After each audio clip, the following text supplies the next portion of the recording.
Lecture du livre des Lévites. Le Seigneur parla à Moïse et dit : Voici les solennités du Seigneur, les assemblées saintes auxquelles vous convoquerez aux dates fixées les fils d'Israël. Le 1er mois, le 14e du mois, au coucher du soleil, ce sera la Pâque en l'honneur du Seigneur. Le 15e jour de ce mois, ce sera la fête des pains sans levain en l'honneur du Seigneur. Pendant 7 jours, vous mangerez des pains sans levain. Le 1er jour, vous tiendrez une assemblée sainte et vous ne ferez aucun travail, aucun ouvrage. Pendant 7 jours, vous présenterez de la nourriture offerte pour le Seigneur. Le 7e jour, vous aurez une assemblée sainte et vous ne ferez aucun travail, aucun ouvrage.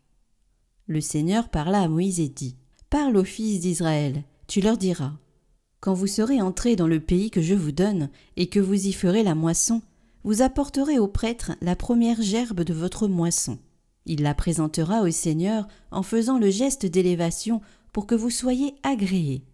C'est le lendemain du sabbat que le prêtre fera cette présentation. À partir du lendemain du sabbat, jour où vous aurez apporté votre gerbe avec le reste d'élévation, vous compterez 7 semaines entières. Le lendemain du 7e sabbat, ce qui fera 50 jours, vous présenterez au Seigneur une nouvelle offrande. C'est le 10e jour du 7e mois qui sera le jour du grand pardon.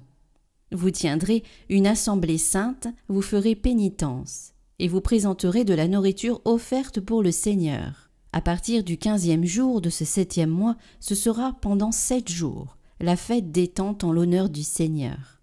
Le 1er jour, celui de l'assemblée sainte, vous ne ferez aucun travail, aucun ouvrage. Pendant 7 jours, vous présenterez de la nourriture offerte pour le Seigneur. Le 8e jour, vous tiendrez une assemblée sainte. Vous présenterez de la nourriture offerte pour le Seigneur. Ce sera la clôture de la fête. Vous ne ferez aucun travail, aucun ouvrage. Telles sont les solennités du Seigneur, les assemblées saintes auxquelles vous convoquerez les fils d'Israël, afin de présenter de la nourriture offerte pour le Seigneur, un holocauste et une offrande, un sacrifice et des libations, selon le rite propre à chaque jour.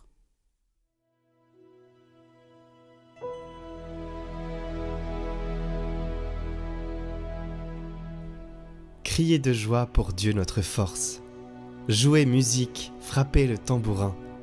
La harpe et la cithare mélodieuse, sonnez du cor pour le mois nouveau, quand revient le jour de notre fête.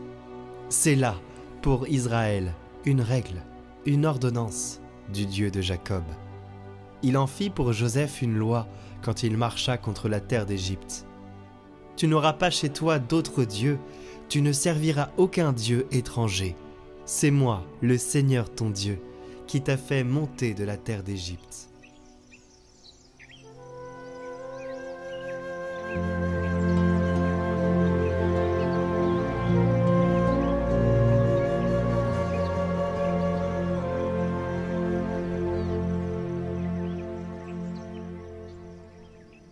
Évangile de Jésus-Christ selon saint Matthieu. En ce temps-là, Jésus se rendit dans son lieu d'origine, et il enseignait les gens dans leur synagogue, de telle manière qu'ils étaient frappés d'étonnement et disaient : D'où lui viennent cette sagesse et ces miracles ? N'est-il pas le fils du charpentier ? Sa mère ne s'appelle-t-elle pas Marie, et ses frères Jacques, Joseph, Simon et Jude ? Et ses sœurs ne sont-elles pas toutes chez nous ? Alors d'où lui vient tout cela ? Et ils étaient profondément choqués à son sujet. Jésus leur dit : Un prophète n'est méprisé que dans son pays et dans sa propre maison. Et il ne fit pas beaucoup de miracles à cet endroit-là, à cause de leur manque de foi.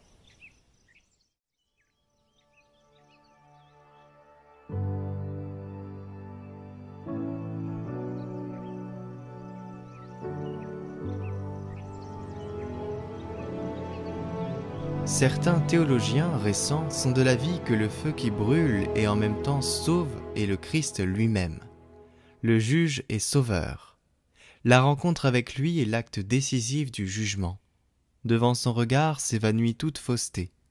C'est la rencontre avec lui qui, en nous brûlant, nous transforme et nous libère pour nous faire devenir vraiment nous-mêmes. Les choses édifiées durant la vie peuvent alors se révéler paille sèche, vantardise vide, et s'écrouler. Mais dans la souffrance de cette rencontre, où l'impur et le malsain de notre être nous apparaissent évidents, se trouve le salut. Le regard du Christ, le battement de son cœur nous guérissent grâce à une transformation assurément douloureuse, comme par le feu. Cependant, c'est une heureuse souffrance, dans laquelle le saint pouvoir de son amour nous pénètre comme une flamme, nous permettant à la fin d'être totalement nous-mêmes, et par là totalement de Dieu. Ainsi, la compénétration de la justice et la grâce se rend évidente aussi. Notre façon de vivre n'est pas insignifiante, mais notre saleté ne nous tâche pas éternellement, si du moins nous sommes demeurés tendus vers le Christ, vers la vérité et vers l'amour.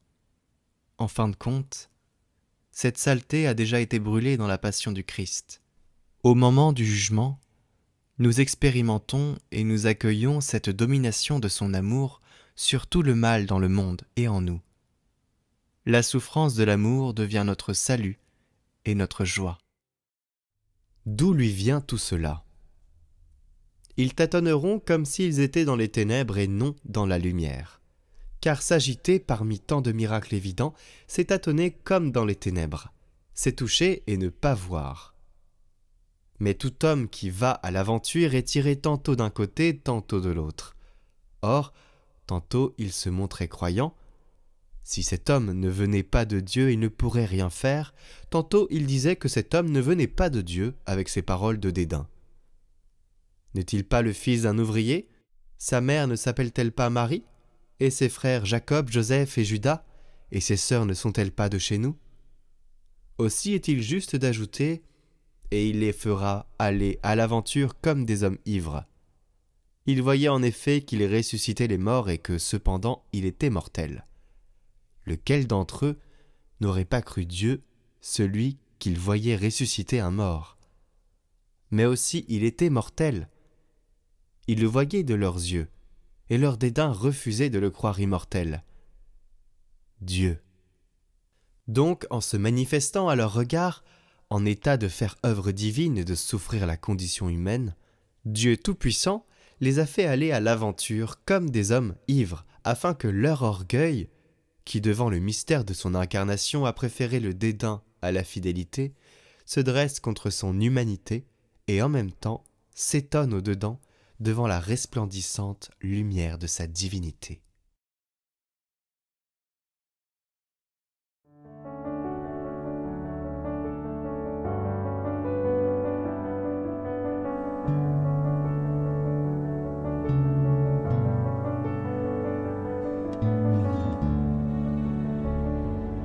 Au nom du Père, du Fils et du Saint-Esprit.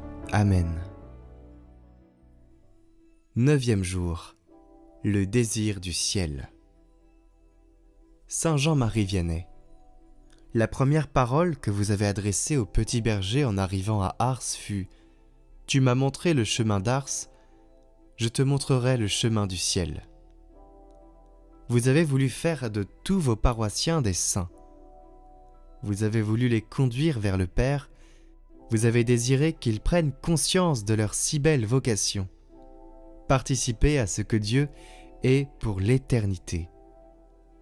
Saint curé d'Ars, faites grandir en moi le désir du ciel, que le désir de sainteté m'habite afin d'être toujours plus transparent à l'amour de Dieu. Que le désir de la vie bienheureuse nourrisse mon espérance et soit un témoignage pour ceux qui m'entourent.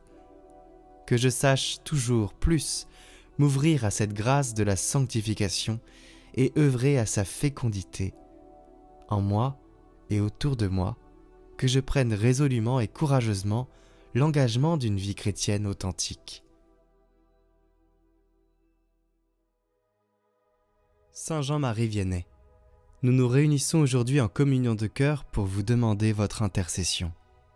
Dans ce monde qui se déchristianise et où le péché règne, vous qui aviez le don de voir le cœur des personnes, nous vous demandons d'ouvrir les cœurs des responsables de l'Église pour que leur mission porte du fruit et qu'ils ne se perdent pas, permettant de nouvelles et nombreuses vocations afin de répondre aux besoins évangéliques de la mission dans les pays qui manquent de prêtres et où l'obscurantisme s'appesantit.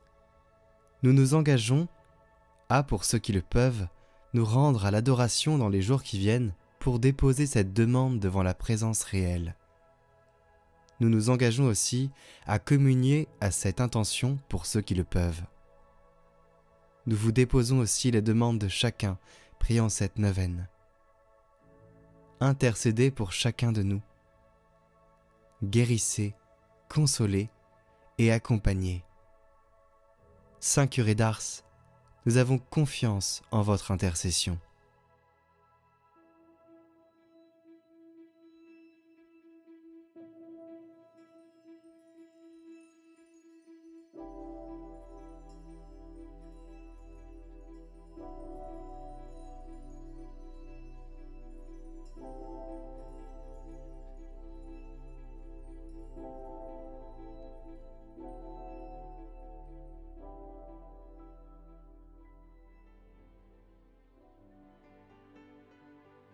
Notre Père qui êtes aux cieux, que votre nom soit sanctifié, que votre règne vienne, que votre volonté soit faite sur la terre comme au ciel.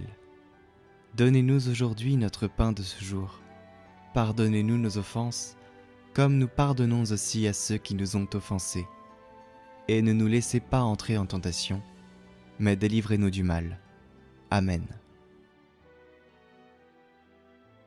Je vous salue Marie, pleine de grâce. Le Seigneur est avec vous. Vous êtes bénie entre toutes les femmes, et Jésus, le fruit de vos entrailles, est béni. Sainte Marie, Mère de Dieu, priez pour nous, pauvres pécheurs, maintenant et à l'heure de notre mort. Amen. Gloire au Père et au Fils et au Saint-Esprit, comme il était au commencement, maintenant et pour les siècles des siècles. Amen. Retrouvez le chant du jour en lien en haut à droite et en description.